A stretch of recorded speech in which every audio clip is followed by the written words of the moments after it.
Assalamu alaikum, Samir Soge with you. I'm not in favor of kids watching TV and being on phones all the time. I'm in favor of physical games just like we used to play when we were kids.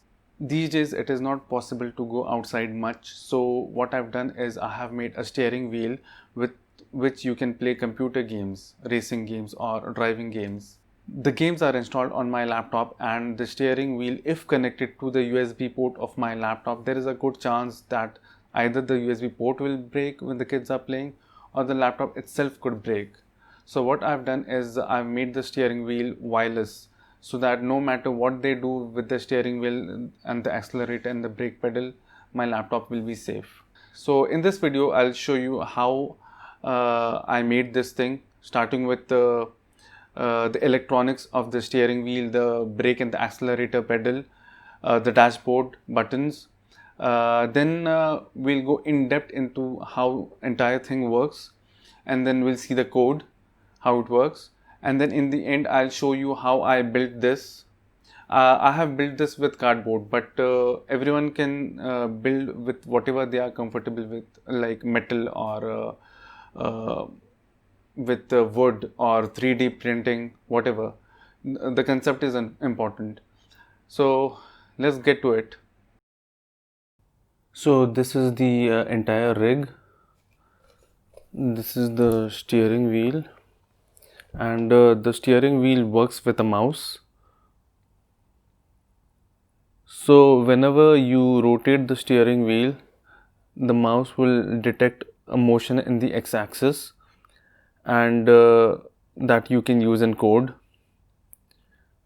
There will be a little bit motion in the y-axis, but we'll ignore that in code. When we move the steering wheel in the clockwise direction, the mouse detects movement in the opposite direction. So I have placed the mouse in the opposite direction. This is the dashboard. The engine turn on off is a key switch. There is a toggle switch below that for parking, brake on off, horn, light, hazard and wiper. These are arcade switches.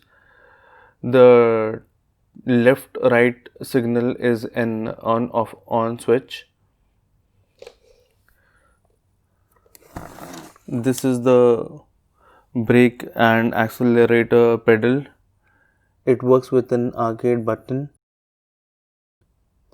Same is the case with the accelerator. It works with an arcade button. Since we want to make this a wireless setup, we cannot connect the mouse USB cable to a PC, so we must connect it to a Bluetooth microcontroller. In our case, the Bluetooth microcontroller is an Adafruit Bluefruit LE32U4, which is housed inside this.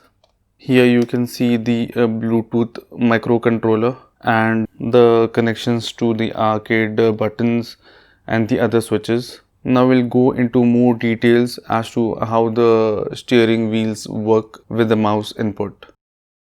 So this is the Adafruit Feather Bluefruit, which consists of an ATmega 32U4 microcontroller and a Nordic Semiconductor Bluetooth IC NRF51822. There is no way I can connect the USB cable of a mouse to this microcontroller, so I have to connect the mouse to the Bluefruit via alternate means. This is the mouse board bottom, and you can see the mouse IC, which has an optical sensor, and this is the hole for that. This is the mouse board top, which has the mouse optical IC and the USB microcontroller. The mouse IC is an Avago A5020, which also houses an optical sensor. This is the USB microcontroller, and I cannot find any information for this online. As it is, I removed this one. This is the mouse IC pinout. We require VDD, ground, clock, chip select, reset, HDIO. HDIO is the input output. XY LED is for driving the red LED for the mouse. The mouse IC supports an SPI-like protocol. Why I say SPI-like protocol is because it supports SPI-like serial communication, but it uses a a single input output wire only. The microcontroller on the Bluefruit communicates with the Bluetooth IC via SPI protocol. If the mouse IC would have used SPI, we could have connected it to same SPI pins of the Bluefruit board. So we would connect to SCK MOSI MISO of the Bluefruit. The connection between the Bluetooth IC and the 80 mega is internal, so you don't require external cabling for that. The issue with the mouse SPI protocol is it does not relinquish the bus after it's done communicating. We will connect the mouse IC to the Bluefruit via software SPI. So this is the connectivity. Pins 0 and 1 go to the SDIO, which is the input and output. Chip select goes to 3, reset goes to 2, clock goes to 6. All these pins are defined in the code for software SPI. As far as the physical connection is concerned, we kept everything intact on the mouse board except removing the USB IC. Instead of that, at the same pins I soldered wires to the Bluefruit as mentioned in this diagram. So basically this IC via the already present traces on the mouse board, I have taken wires to these particular pins. If you want to replicate this setup and you are finding it difficult to find a mouse which has an optical sensor which you could modify, there is a board on Tindy which you can purchase, which has the mouse IC with the lens and the LED. So this is the mouse IC on a breakout board with the LED, and it comes with a lens, and these are the pins where you can connect the microcontroller. This is using the mouse IC ADNS 3050. There are two codes for two games we play. One is a Euro Truck Simulator and another is BeamNG Drive. The only difference between the two codes is that Euro Truck Simulator is comfortable with key press as a throttle input, while BeamNG Drive does not like a single key press for throttle. If you press a single key press for throttle, it will go from 0 to full at the very moment. It prefers variable input like in a joystick. This is the key mapping for a Euro Truck Simulator. Left mouse button is for throttle, middle mouse button is for brake. Steering left and right are dealt with the mouse x-axis input, which is shown in another screen. I'll only tell you the inputs which we are concerned with. Start stop engine is with the E key press. Parking brake is S. The turn indicators are via square brackets. Hazard warning is F. Light modes is L. Horn is right mouse button. We are using right mouse button for horn. This is because if we had, let's say, assigned H button for horn, the only key press simulation we can do is a single press. So it will not be going well with a horn. So right mouse button we can simulate such that till the time the mouse button is pressed, the horn will sound. So this is the code for the Euro Truck Simulator. I'll only show you the main loop.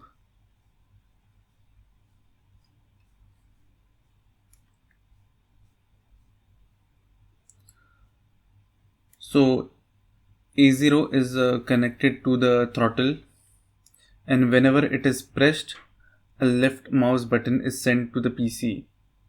When it is released, we will send a 0 input to the PC, which will indicate that the mouse press has been released. Similarly for horn,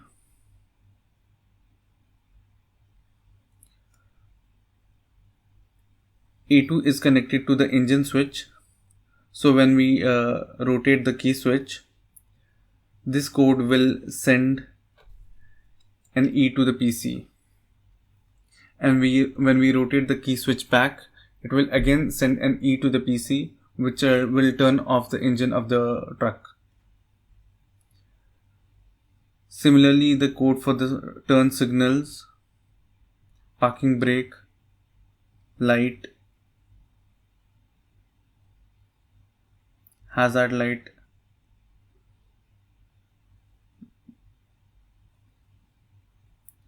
Brake again is simulated by a key press of the mouse. This code will send a middle mouse button press, and when we release the pedal, it will send this, which will indicate a release to the PC. After this, the code will deal with the mouse input. So initially we'll set the motion as 0, and this code will read whether there is any motion or not from the mouse IC. So if the motion is greater than 127, which means that motion has occurred, we will send the X and Y coordinate via this command to the PC. So this will read the X axis and this will read the Y axis. I'm dividing the X axis by 3. This is because I want to make the steering wheel sensitive when rotate with the actual steering wheel the truck. This function is what is used to fetch the actual data from the mouse IC registers. This is the key mapping for a BeamNG drive. Here we are only concerned with the steering and accelerator, so brake. So accelerator we have mapped with y-axis, brake is middle mouse button, and steering is with x-axis. So this is the code for BeamNG drive. We'll only go through the main loop.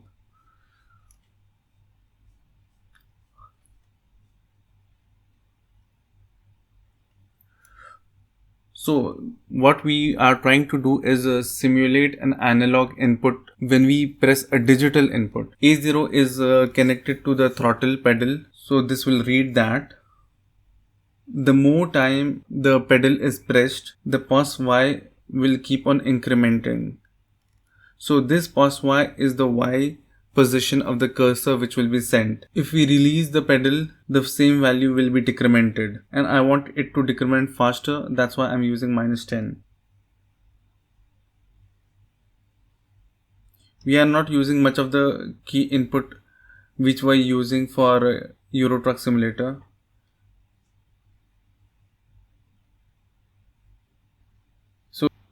So similar to the previous code, the initial part is seeing whether there is motion or not, and if there is motion, we'll be sending the x coordinate. Y coordinate will be 0 because we want to ignore that. Even in the previous code we want to ignore the y, because let's say the steering wheel is moving back and forth when we are rotating it. We don't want the game to consider that. After that, we want to send 0 with the y position of the cursor. This y position of the cursor corresponds to the throttle. If position y is 0, which means the cursor is here, which means the pedal is not pressed. As soon as position y will keep on incrementing corresponding to the time which we are pressing the pedal, over time it will keep on moving downwards, because in our code there is a +y for pos y, so it will keep on coming down, down, down, and at this particular position it will mean that the throttle pedal is fully pressed. Now let's see the actual build. So this is the entire shell, which is made out of Pampers box. It is held together by these make-do screws which are meant for kids. The steering wheel is made out of hardboard, which I got from the base of a cake. There are a couple of these. The shaft of the steering wheel is this aluminum foil cylinder. I have cut it over here so that it does not get removed when the kids are playing like this. It will be stuck over here. There are two pieces of tissue paper cardboard. One is over here and one is this one. These are attached to the box so that the shaft rotates within this and the mouse is kept on top of this inside. So let me remove the mouse. As you can see, the sensor is above the shaft of the steering wheel, while the two tissue paper cardboards are stopping the mouse from falling off. This box is an Amazon package box. This box, which is for the dashboard, is a Adafruit box. This is the accelerator and brake pedal. It's springy because I have made a spring out of cardboard, and this was, I think, a pizza box. Similarly, over here the arcade button is in the pizza box, and this is the spring made out of cardboard. Hope this will be helpful for you to make a similar project. Thanks for watching, and do subscribe.